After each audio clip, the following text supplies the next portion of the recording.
It's our first fund. It's actually our first investment. There's a romantic story you hear of what it's like to invest in. You want to invest in, in tech. It's like, we got to do the new AI thing, right? And we got to get involved in where the hype cycles are, and all this fluff is over here. Or you can say, what's my thesis and what do I believe to be true logically? And when we kind of pulled all the romanticism out of it and went back to what's our thesis and does this check out, the answer is very obvious, right? And so I think we had to have an honest conversation of like, let's do exactly what we said we're going to do. It was never a question, but it was just a unique moment of like, wow, this business is not what you think, right? You wouldn't go when you're thinking about, sexy alcohol brands to premium boxed wine. And it is by far one of the things I'm most excited about right now because it's doing so well, and it's doing exactly as well as we could have ever dreamed it would. On today's episode, we have Jason and Noah from Top Shelf Ventures, a VC capital firm that's revolutionizing the alcohol industry. Welcome to Building Billions, where we cover the risks and rewards of success. Hi, we have Noah and Jason here on Building Billions. Thank you for joining us. Super excited to have you. Thanks for having us. Of course. An honor. Yeah. Do you want to walk us through what you are, what Top Shelf is, what the plan is? Walk us through the nitty gritty. Can I take it, Jay? Sure. Top Shelf. Oh, go ahead, Noah. Go ahead. Yeah. Sorry. Top Shelf is a venture fund, and what we're building, what we're doing is trying to find the best, most high potential alcohol brands in the industry early in their curve. We believe, based on some unique experience Jason and I have, as he's demonstrating there as a drinker of alcohol, that we have some unique perspectives based on our background that allows us to find winning brands early, if you will. And the second part of that is that we believe the alcohol industry is unique in its ability to generate really good returns from an investment perspective if you know where to look. And the punchline of Top Shelf is that we're a fund, venture capital fund, focused explicitly on leveraging, exploiting, whatever you want to call it, the best of the early stage of the alcohol sector specific to brands, with an intent of finding a household name brand in 5 years today, right? So finding the brands that are going to be household names in the next 3 to 5 years. We find them early. We like to say before you've heard of them, if we do our job well, we're investing in brands that today only a few people have heard of, and in 3 years, everyone will know exactly what they are. And that's Top Shelf. What's the secret of making a brand that actually does stand out and is what are you looking for? Yeah, that's changed over time historically for the industry of what has become very large. I think one of the key parts of understanding the alcohol industry is that it's really run in almost an archaic manner. And it has since Prohibition.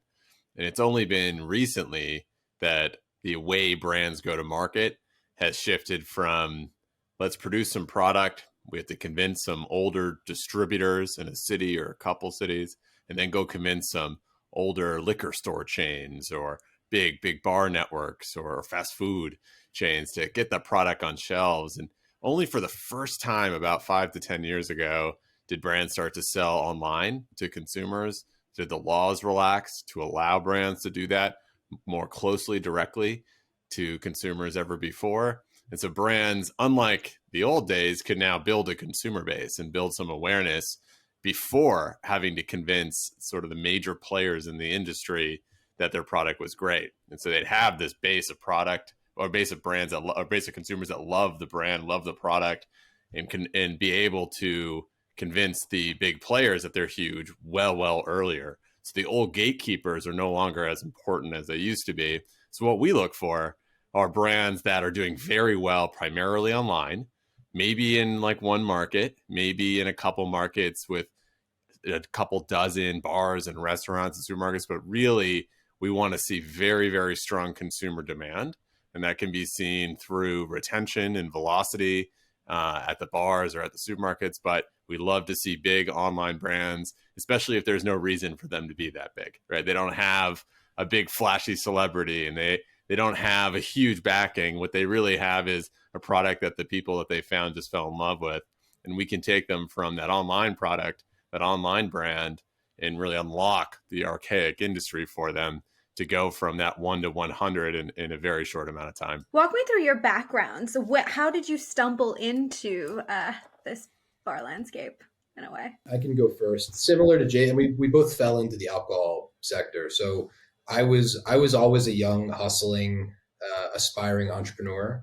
And when I was 19 years old, I was lucky enough to meet a very successful established entrepreneur named Michael Loeb, who is a, you know, very successful serial entrepreneur. He's built multiple unicorns, and he took me under his wing disproportionately early, and I'm forever grateful for that. He's become a phenomenal mentor to me. And I worked for him in school, and then I graduated and worked. I kind of graduated into like a junior principal entrepreneur in residence type of role. And I was across the broader venture landscape. So it was more traditional venture capital job. And I didn't know anything about alcohol other than being a moderate consumer of it in college, right? Like everyone is.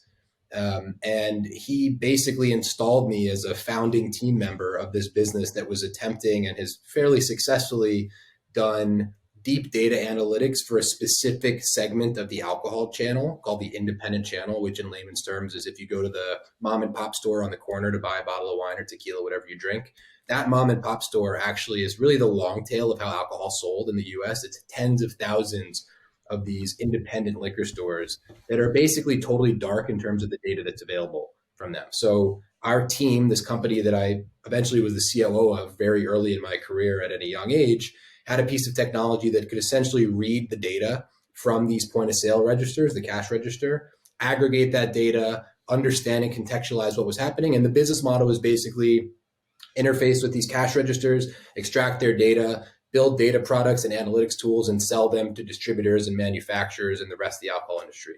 And so I got very, very deep into the booze world very early. And my read as a aspiring, hustling entrepreneur investor was, wow, this industry, alcohol, is insane. It's everywhere. It's got ubiquity. It's got the best product market fit of any category in the world, I would argue. Everybody's seen at every restaurant and every holiday. It's all about drinking culture. It's super profitable. It's embedded into society. It's pretty recession proof. It grows every single year. And the thing that got interesting to me was there's tons and tons of brands that are launching every year because people see this sort of big pie of what could happen. This is around 2017, 2018. George Clooney had just sold Casamigos for $1 billion.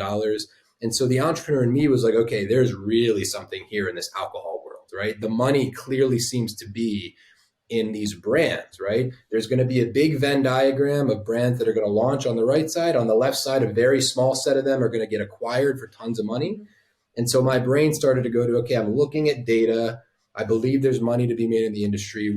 How do I find the winners early in the curve? How do I identify the winners early?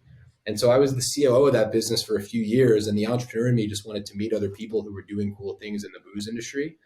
And I think in about 2019, I met Jason, who he'll give you his background, but he just left his big fancy corporate job that he'll tell you about to start a company that's gone on to do well. That's also been influential in Top Shelf. And that's my tee up to you, Jason. Yeah, I can kind of give a little. So mine's a little, I guess, somewhat unique. I'm actually a lawyer by background, coming out of Harvard Law, and then started in a big law firm. And I was fortunate enough to be on a deal that helped me get introduced to the right people at the right time to help found Anheuser-Busch InBev's venture arm globally. And they gave us billions of dollars, just over, a lot of money to spend over 3 to 4 years to grow the department from the few of us at the time to about 3,000 people around the world.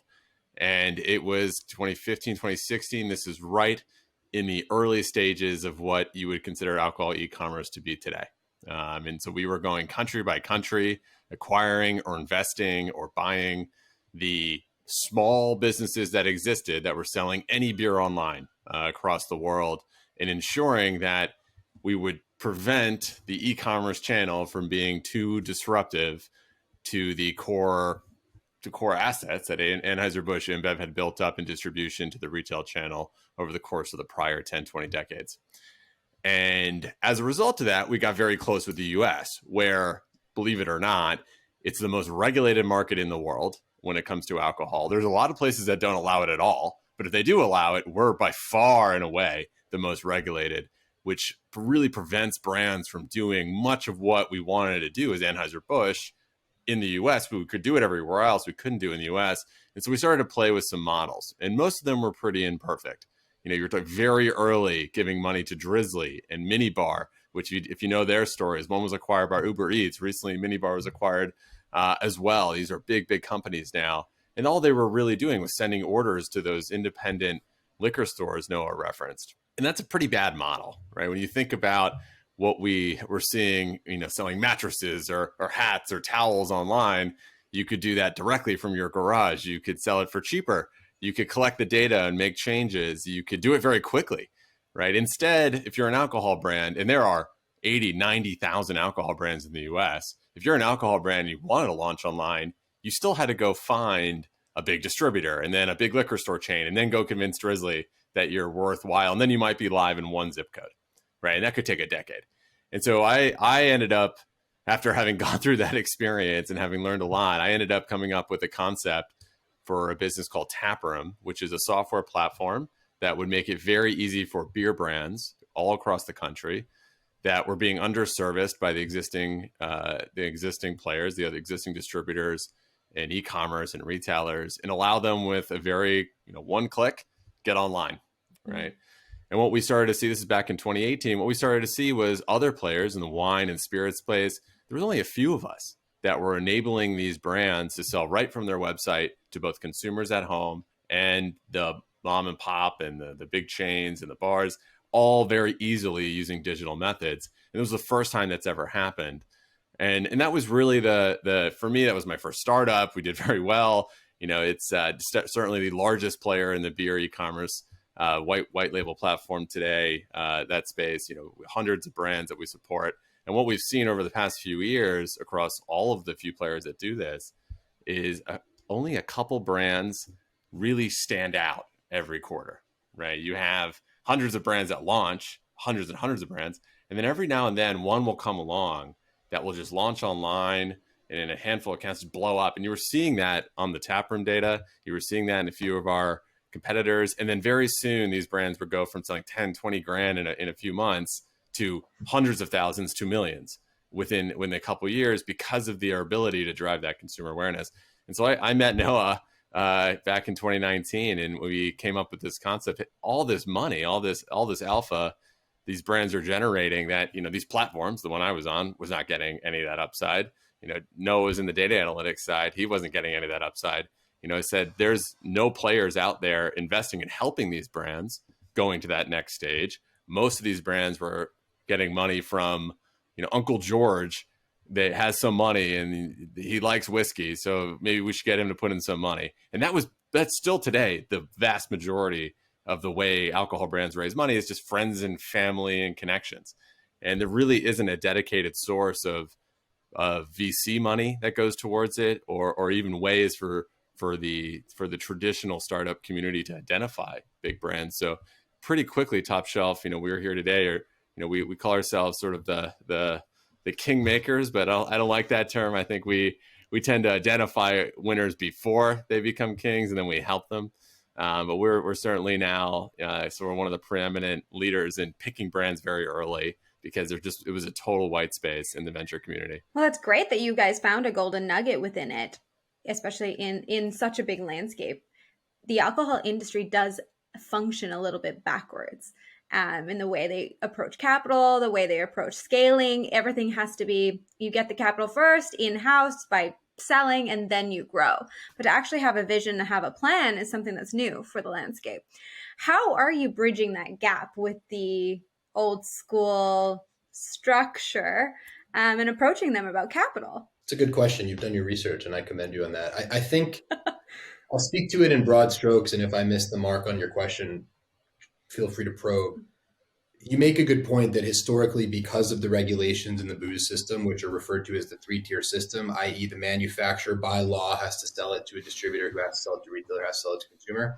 Historically, the way to launch a brand was pretty hamstrung by that framework, right? And it still is today, which I'll get to. But historically, if the three of us wanted to launch a new tequila, we would have to find either our own money or Uncle Jimmy, who's got a checkbook, or someone to give us some pre-seed money to come up with the formula and the initial production run, et cetera. That's not untrue anymore. But the big difference now versus then is that historically, the only way to get a customer to try that back in the day, which is really like 5 years ago at this point, was basically to go hat in hand to a distributor in our market and say, look, Mr. and Mrs. Distributor, I know that we don't have any traction, but our bottle's beautiful and we're awesome people and we're going to work really hard. Please take a shot at us and take us in. So all the leverage in the world was out of the bucket of the brands, right? They didn't have any of it. It was just please help us, right? Take a chance on us.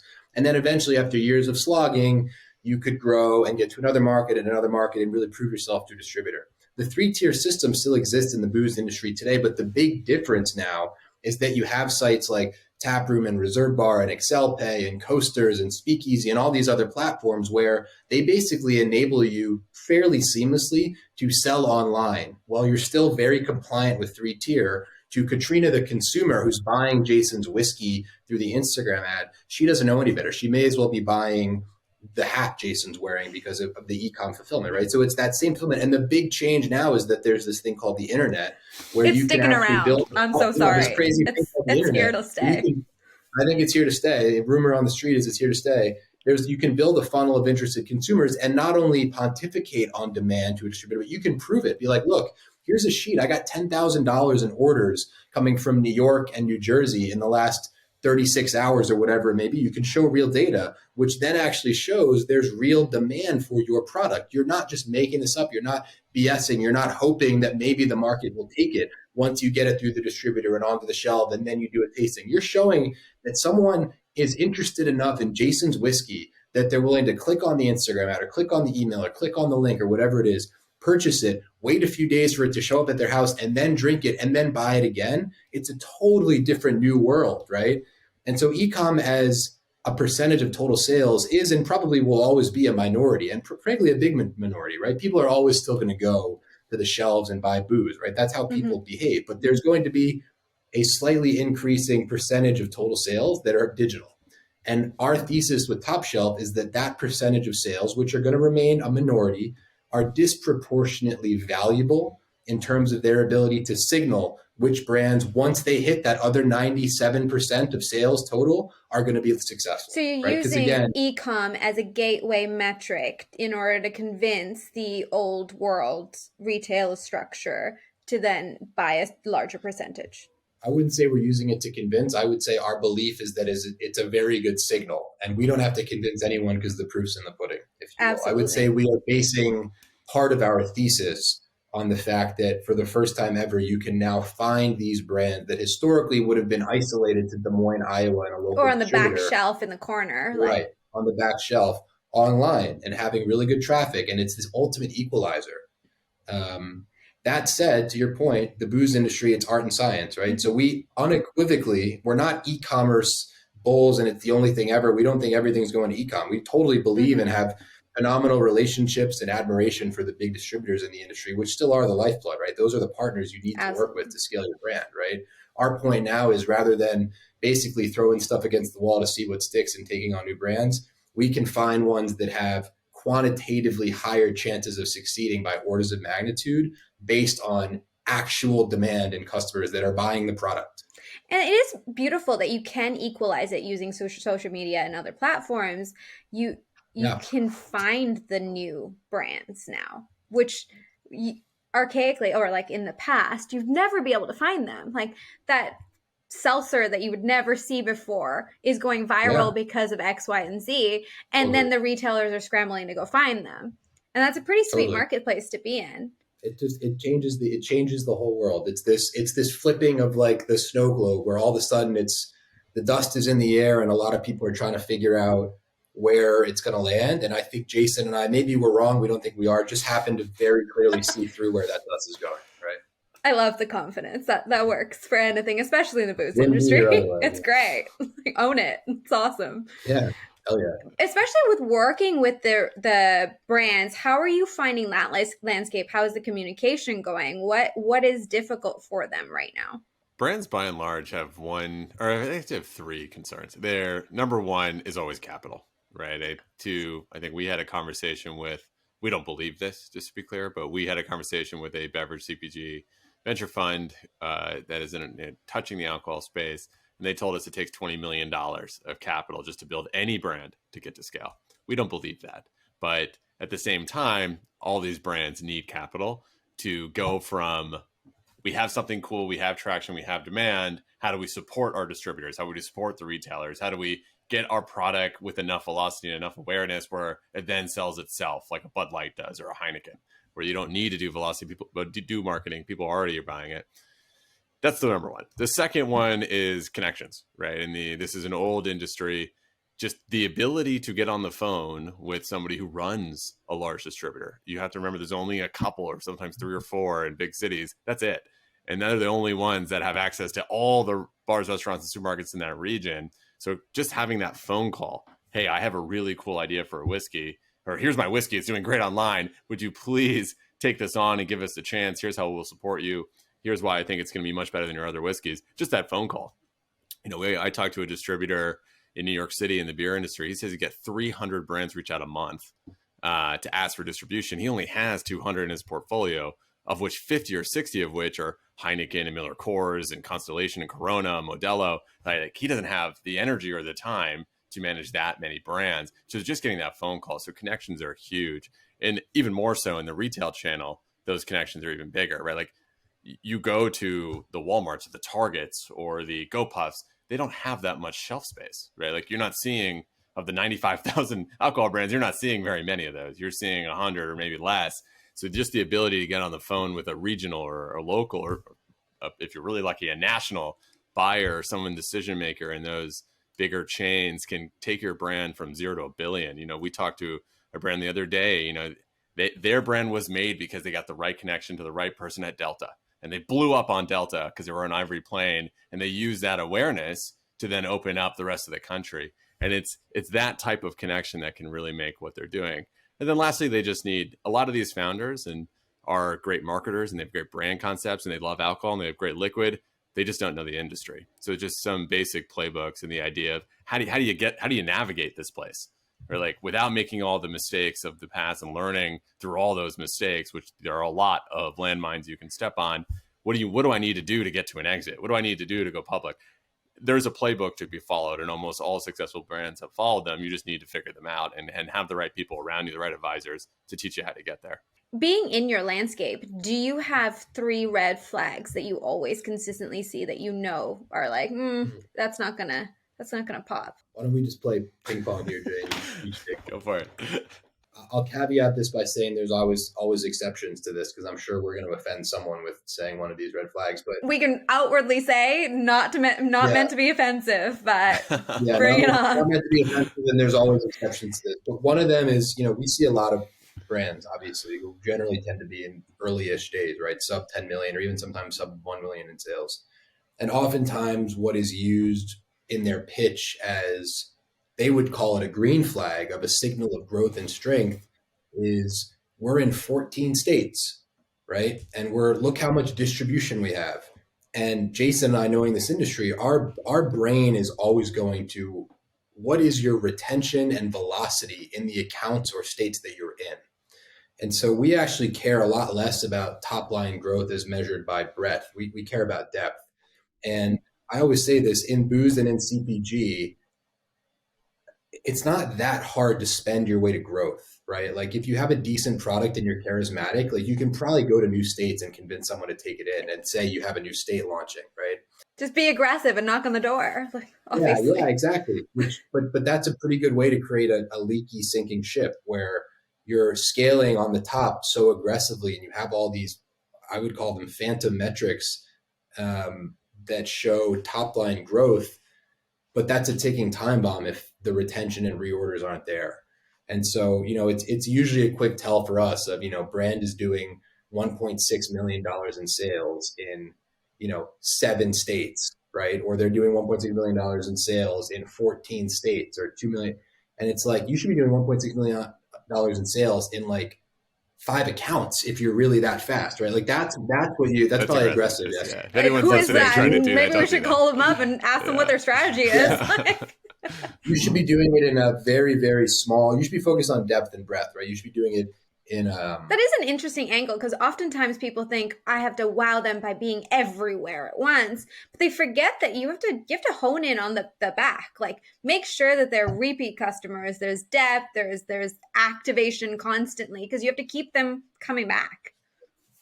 The alcohol industry is an interesting one too, because the acquirers in this space, they would much rather you be in fewer places. When they're looking to acquire you, The big reason being, as soon as they acquire you, they actually have to move your distribution from wherever you are to the distributor they work with, which is expensive. Usually have to buy those rights out and move them over. So a big cost is to do that. And also the big suppliers who do the acquisitions, they think they're very confident in their ability to scale brands if there's demand for them. But if you've already scaled it, if you're already in 45 states and you're doing $5 million a year, they see that and they say, well, we need this brand to go to $200 million a year. You've already flooded this market. It's not working. We have, you're not working. Instead, if you got to $1 million in 2 states, or even 200 grand in 2 states, you're showing them, hey, look how well it's working in this region. If you multiply this by 48, look how big you can make this thing.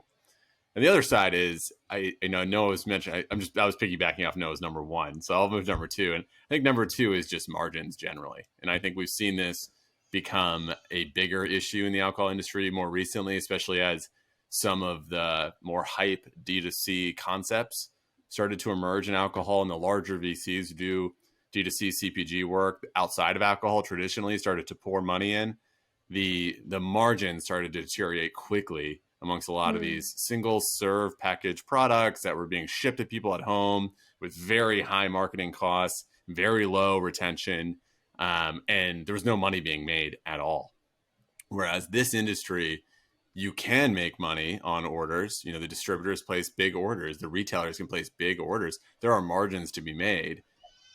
I'd say founders and companies that don't have good grasp on that, and they're not able to really say, oh, don't worry about it, we'll do it at scale. That's a pretty big red flag. Like, you should either know what it's going to take to get there, right? Maybe your margins are here and you're like, I can get them there by doing this and this and this, but like the no thought about it at all has killed a lot of brands all the way to zero, because you lose track. Because once you hit that moment of scale, you better be ready. And if your margins aren't there, you don't have the co-packing set up, you don't have the distribution channels ready to go to get the freight out there to get it picked up, and you don't understand how much money that's going to cost you, you can end up dying by accident, even though you're very, very successful. Yeah, that's how you see the one-hit wonders in the moments too. That they think short run, they're not thinking long run. Then when it comes to scale and they disappoint a customer or two, they're screwed. Yeah. I mean, I think the key is it's not a software business, right? Like, where once you get to scale, you can kind of squeeze down some of the development and marketing costs, and people will say that's not exactly how this works in this industry, right? Like, you have to keep up with what you're doing, and you got to keep supporting the channels with the right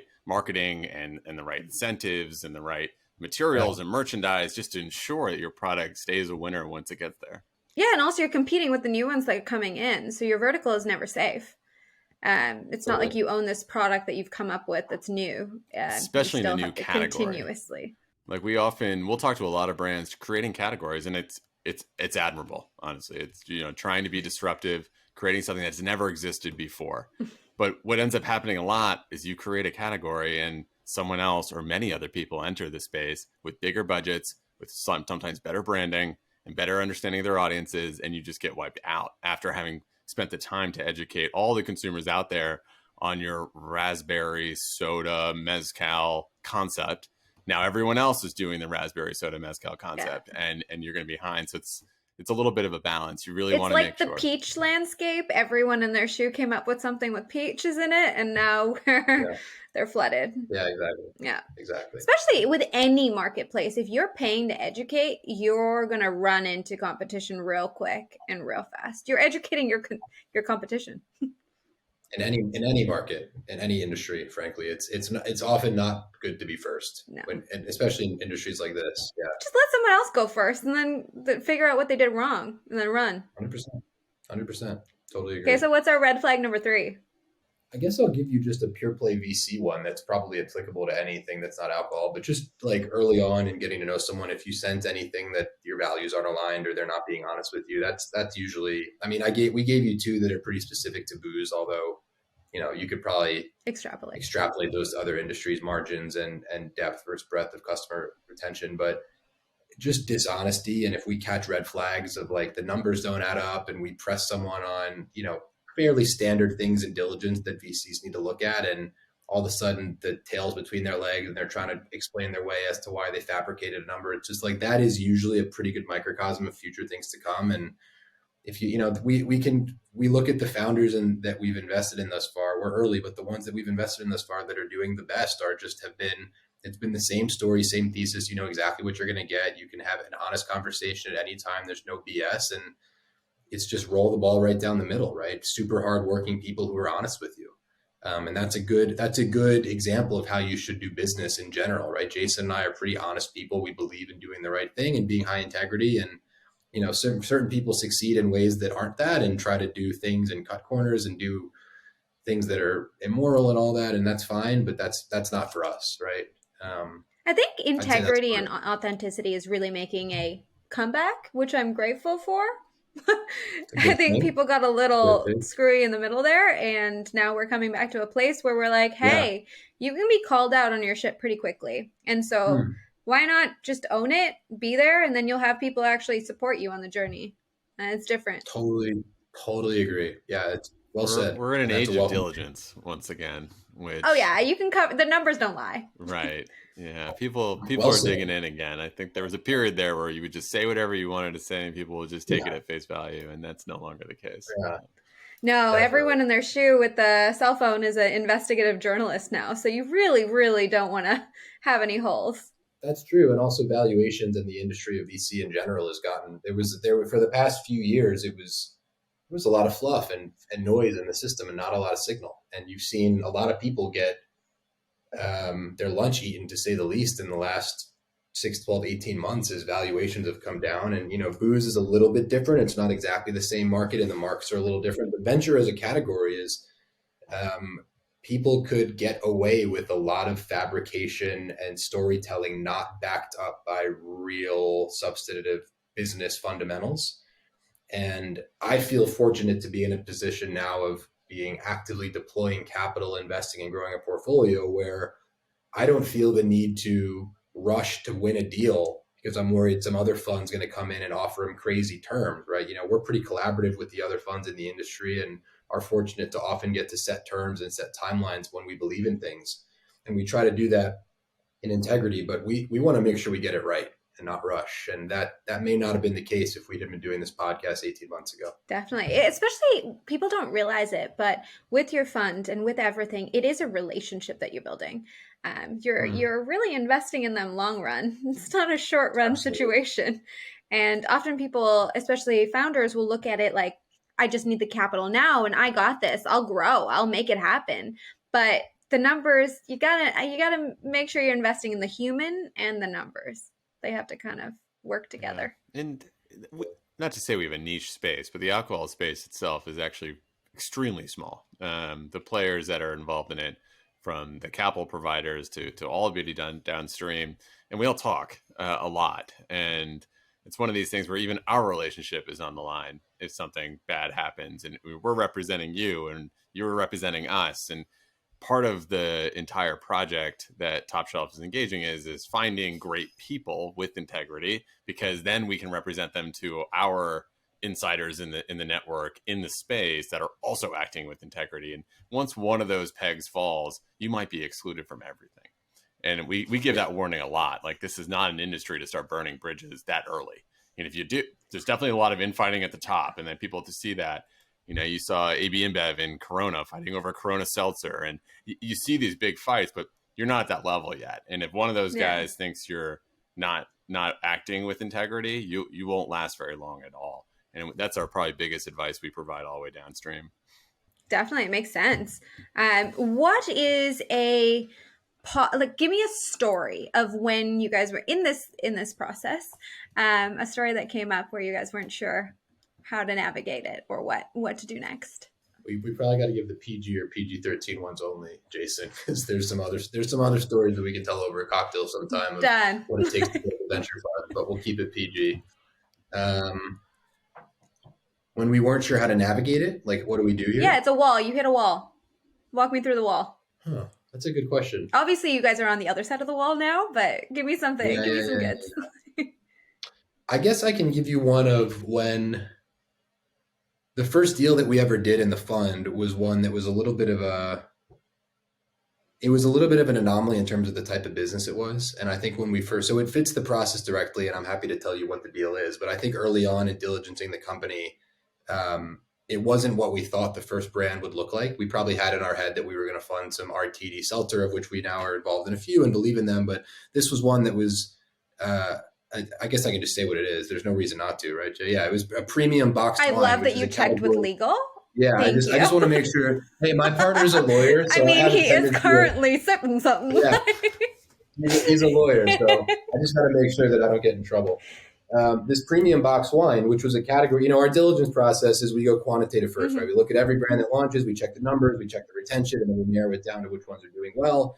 And I think perhaps at a fault of my own, I expected the first brand to sound like a new tequila soda or something founded snazzy, just because that's what's hot in the industry, right? Yeah. And we always had a pipeline of brands, but the first brand we looked at, it was this premium box wine. And it was fairly small when they were first on our radar. But the initial numbers that were directly in line with the thesis we'd written and the playbook we'd written and the models we'd written were blowing us away and were super huge. And I think we had this moment early on. Again, we like to act with speed and integrity and honesty, where we had an honest conversation with the founder. And we said to ourselves, okay, this is checking every box. The numbers are amazing. The founder's great. The business is fantastic. The product is amazing. And then we actually pulled out and said, okay, let's look at the category. The category is huge, right? It's going to be huge. Box wine is getting cool because again. The actual numbers that you can get from box wine is the category of human that is just repeat. Huge, they're every couple days they'll refill. Huge industry, right? And it was one where when we'd had early conversations with LPs and gotten people excited about the fund, I wasn't pitching premium boxed wine as the sexy thing that you're going to be a part of, right? But, and here's the big but, when we looked at this brand, which is called Grazie, the numbers were so fantastic, the business was so fantastic, and it was checking every single box of, okay, this is exactly the type of business that we sought out to get involved in very early when we have disproportionate conviction from looking at their data and pulling that out in our connections with the industry that they were going to be huge. And Jason and I had to have a moment when it checked every box and we said, look, this isn't exactly what we thought it was going to be, but we need to triple down on let's not go with the romantic story of, no, it needs to be a celebrity soda. And so let's go with the thesis of this is what we said we were going to do. Let's go do it now.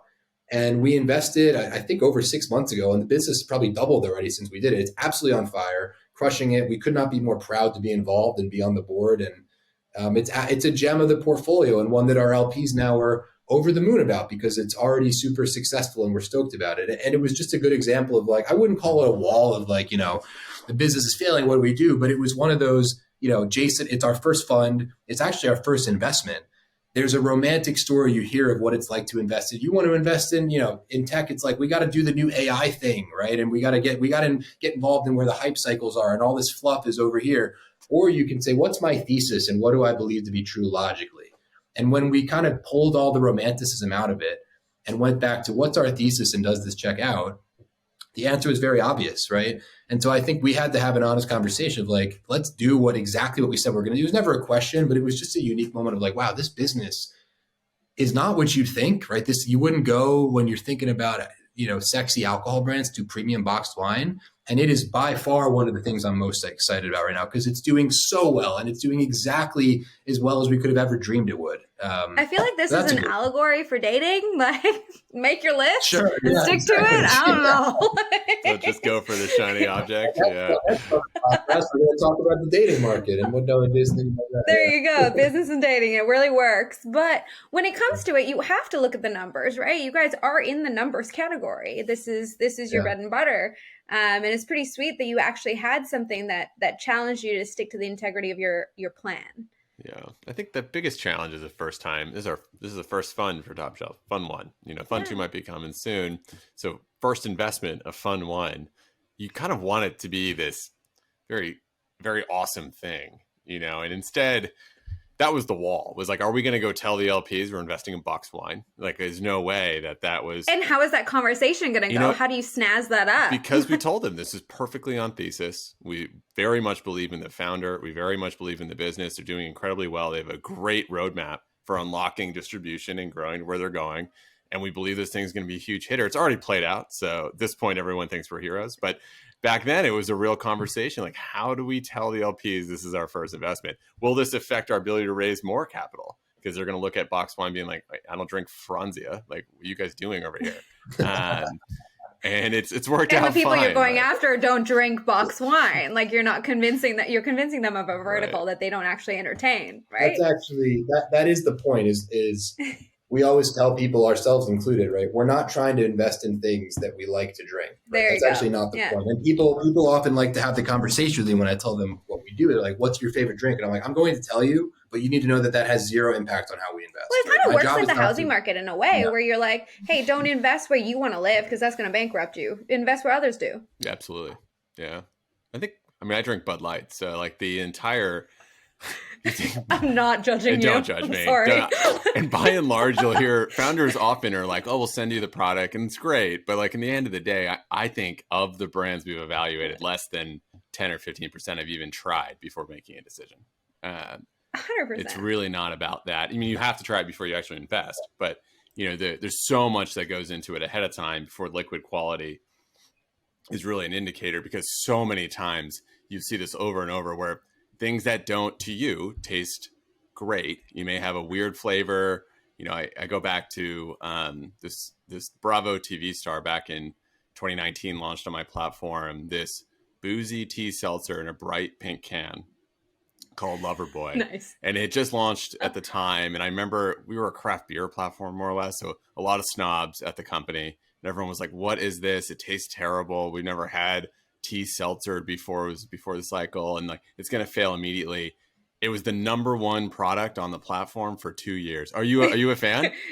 No, but it's the type of archetype that would be consuming it right here. Like, I'm the demo, You're the demo, unfortunately. yeah. So you don't use the liquid test as a test for Don't look at my garage.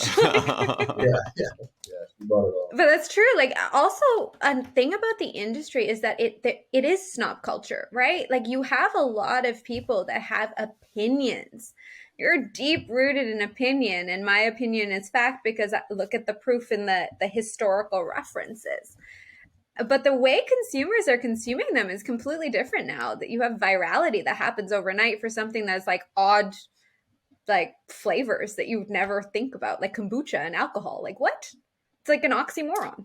I learned this lesson early in my days in the booze industry. I'm very fortunate to have a mentor, a partner, a friend who is one of the largest retail conglomerate owners on the East Coast. And he's been in the industry and his family for decades, generations.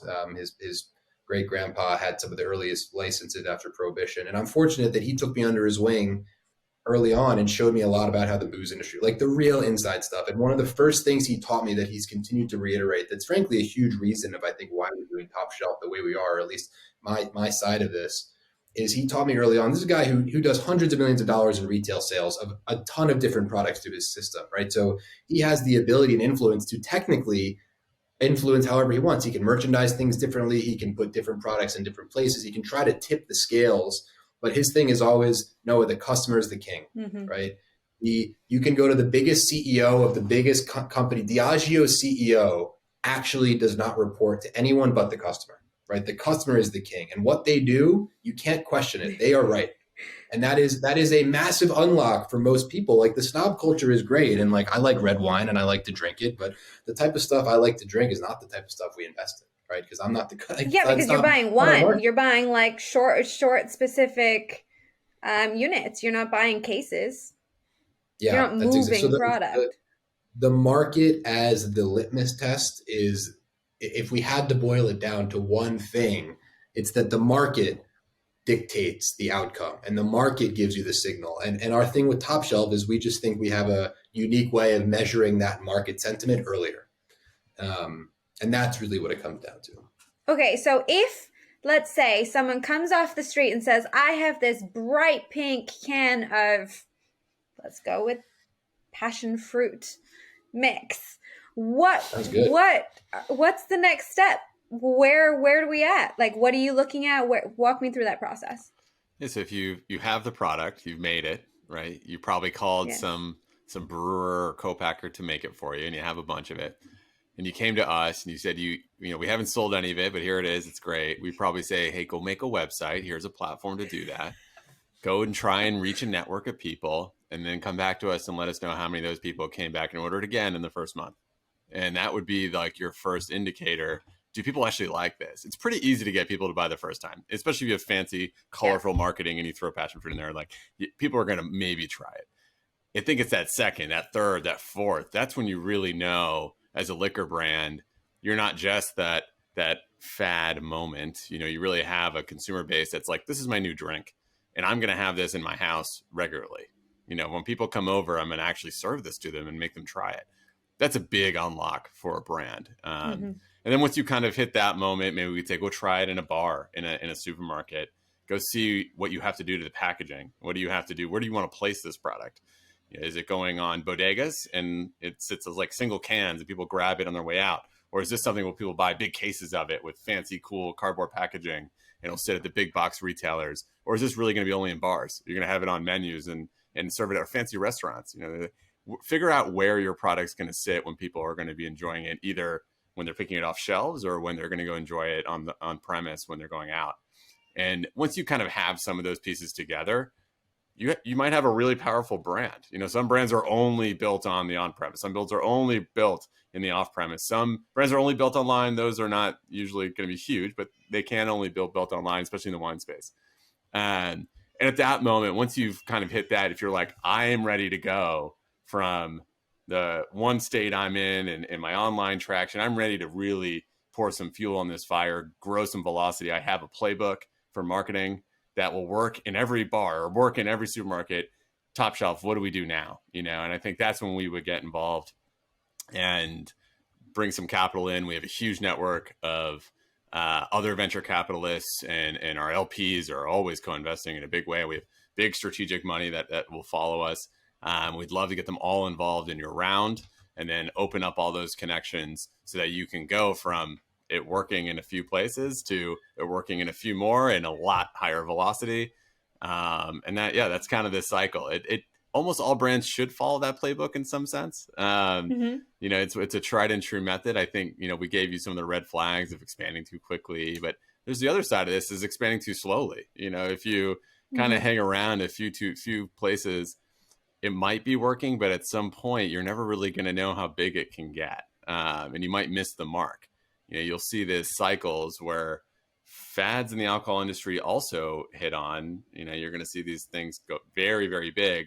And if you don't quite get it out there fast enough, someone else might just eat your lunch. So there's also that element of if you've been around a little too long. So if you feel like I've been doing this for 4 years and I'm in 10 accounts and I sell $2,000 online to the same people over and over, we might tell you like, you just got to try a little more, you know, expand a little faster, show some growth. So those would be the balance if you were starting a new brand. What's that sweet spot in terms of time that you're looking at, where you're like, you've been in it for, is it 2 years? Is there a time benchmark? You can be in it as long as you want. I think before you're ready, you know, we've seen brands that have been in it for 7, 8, 9 years before, you know, they've been basically flat for years. Especially in your category. Oh, yeah. I mean, there's this canned wine in particular that I invested into. And the founder basically just kind of hovered around in like 3 or 4 states for probably 8 years and making canned wine, premium canned wine. And then the category picked up and she was a leader in premium canned wine. And she went from this to this in a 2-year period just because she was in the right place, the right time. Everyone knew who she was. She already built the connections. And we would probably get involved right as you're scooping up, we would see that. And that's when we would get involved. But a lot of these earlier founders, like if you really believe in your category and your product and your brand and your consumers, and you keep those consumers engaged, sometimes just timing. You know, I did the first hard kombucha acquisition in the alcohol space back in 2016 with this brand called Kombucha, which was actually like a joke on some daytime TV show. Honestly, the meme alcohol pushes do well. Every time we see a meme push, it does well, yeah. It rocket ships. But they also don't last long. That's kind of you got to innovate right after you absorb the consumer, and then you have to innovate. And that was their issue. You know, the hard kombucha brand died about a year later after we acquired them. And then June Shine and Flying Embers, if you've seen these on shelves now, are massive brands, massive brands. So you can be a leader in your category for a long time and still fail. So it's one of these hang around, and then once you see the movement coming, that's when you've got it. You got to pour that fuel on it. Especially when the consumer is asking for it. It's interesting. Often, even with canned wine, people were not comfortable with it for a long time, but then all of a sudden it popped off in a little spot, And if you can ride that wave up without having to pay to educate, it's kind of sweet. Absolutely. You saw, it's happening with the early too, canned wine brands. Also, we did this acquisition of, the Fat Jewish. He's like an influencer that was around for a long time. Yeah. He launched a canned wine brand called Bay Rosé that, he also had some wines with it was like white girl problems. And it was a whole bunch of meme wine brands. And that was a big acquisition AB InBev did early in the canned wine cycle. But it was exactly that. It was like, that was canned wine, was just meme ideas and meme thoughts. And it was getting out there. It almost built the category. And then all the meme canned wines kind of died away. And now the real... Yeah, because they weren't founded in flavor. They were memes. Right. There were some dude's inside joke going viral. It is a way to build a category, though. It gets people's attention. So it is something. But yeah, builds culture. Right. Memes are culture. It would be interesting, actually, to... like, for example, Box Wine, have like an entire ecosystem of brands that are ready to pop, and then have a meme category that they all invest in that just takes the education route, and then they jump in it. Yeah, that's it's a good playbook. I believe in meme culture for sure. That coalition approach would be interesting. I definitely think there's a play for the box wine category as a whole, which is going to have this moment. I think it goes with the authenticity pitch. Like, I think a lot of people are wary of the public branding, like the over expenditure on branding. There is a category of human that is apprehensive about it. They're like, I don't trust you. And so box wine kind of cuts through that. It's like a BS meter. And so it's a type of consumer. It's a consumer that isn't going to be purchased or pushed onto, but they'll come forward, which is kind of interesting. Yeah, very true. Well said. Any other parting words on the journey so far for Top Shelf? What else should we talk about, Jay? I would encourage anyone listening that if they have a favorite drink, or favorite alcohol drink that you think we haven't heard about before, which is unlikely and doesn't happen very often, we would very much encourage you to send them along. We definitely want to talk to as many people in the space as possible, building something really cool. So that's definitely the big parting word. Yeah, retweet. I agree. Amazing. Love that for you. Well, thank you so much, the two of you, for being here. I'm absolutely grateful, and I can't wait to watch you guys dominate all the top shelves. It's going to be great. Thank you, Katrina. Yeah. Well said. Good parting words. We appreciate you having us. Super good to meet you. Same here.